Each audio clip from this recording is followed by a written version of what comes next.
Relégué en D2 en 1992, Rennes souhaite au plus vite remonter parmi l'élite. Il fait alors appel au plus grand joueur ougandais de tous les temps pour mener à bien sa mission. Dans l'optique de ne pas musarder au purgatoire, le président René Ruello décide de s'attacher les services d'un duo africain, plus célèbre aujourd'hui pour les jeux de mots faciles qu'il a engendrés que pour ses arabesques tant espérées sur le terrain. Si l'on ne s'attardera pas sur le cas d'Arthur Farr, libérien d'origine ayant débarqué à 20 ans et auteur de 8 réalisations au cours de son unique saison passée au club, celui de Magid Musisi mérite davantage d'attention. Né le 15 septembre 1967 à Kampala, capitale de l'Ouganda, le jeune Magid débute sa carrière professionnelle en D2 sous les couleurs de Mulago. Attirant toutes les convoitises, il est enrôlé à l'âge de 17 ans par le plus grand club du pays, le SC Villa. Il y remporte 4 championnats et 3 coupes nationales, raflant au passage 4 titres de meilleur buteur. Musisi claquera au total 138 buts entre 1984 et 1992. Le talent de celui que l'on surnomme Magic, mais également Tyson pour son physique similaire au célèbre boxeur, s'exprime aussi au niveau continental.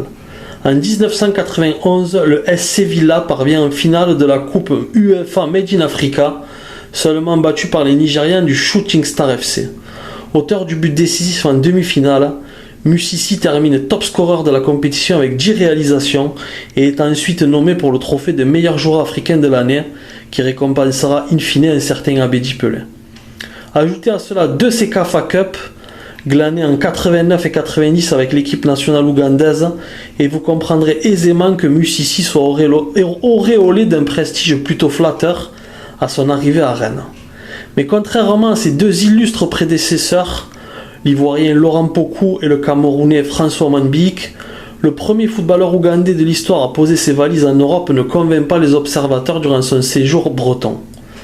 Certes, meilleur finisseur du club en 92-93, 10 buts toutes compétitions confondues, Musisi n'enflamme guère les foules en raison de sa maladresse face aux gardiens adverses. Ce n'est qu'en de trop rares occasions, comme par exemple lors de la double confrontation avec les Manceaux, championnat et Coupe de France, que son entente avec Arthur Farr fait merveille. Résultat, Magid ne permet à Rennes de remonter directement à l'échelon supérieur.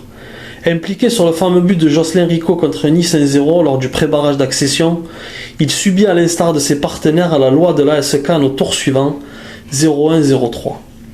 Éclipsé par la confirmation Jocelyn Gourvenec et l'émergence des jeunes pousses du centre de formation, Darbelé, Huard, Le Pen, Viltord, Musisi n'inscrit que 8 buts en 93-94. Désormais drivé par Michel Le Milinaire, l'équipe rennaise termine une fois de plus deuxième de son championnat, mais nouvelle formule de D2 oblige, poule unique à 22 clubs, accède à la première division en compagnie de l'OGC Nice et du SC Bastia. Logiquement poussé vers la sortie, son bilan en rouge et noir est le suivant. 61 apparitions pour 18 buts marqués.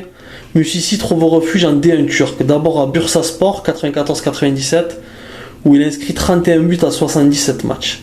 Durant cette période, il était le meilleur joueur étranger de l'année et invente même la marche du crocodile, plus connue sous le nom de chenille, lors d'une rencontre de Coupe Intertoto face aux Allemands de Karlsruhe.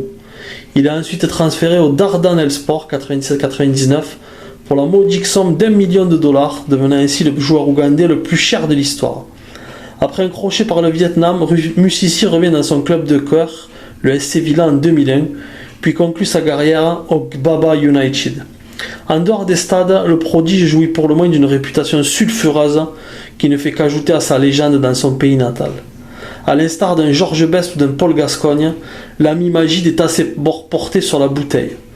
Il fut de ce fait renvoyé de sa sélection en 2002 pour avoir consommé de l'alcool en compagnie de ses coéquipiers. Parmi ses plus hauts faits d'armes, notons aussi son refus de participer au match de qualification de la Coupe d'Afrique des Nations 94 au Zaïre par soutien envers son partenaire Paul Assoulay.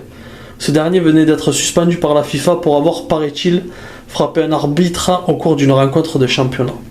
En 1997, il montre délibérément son postérieur au président du SC Villa après une vive altercation.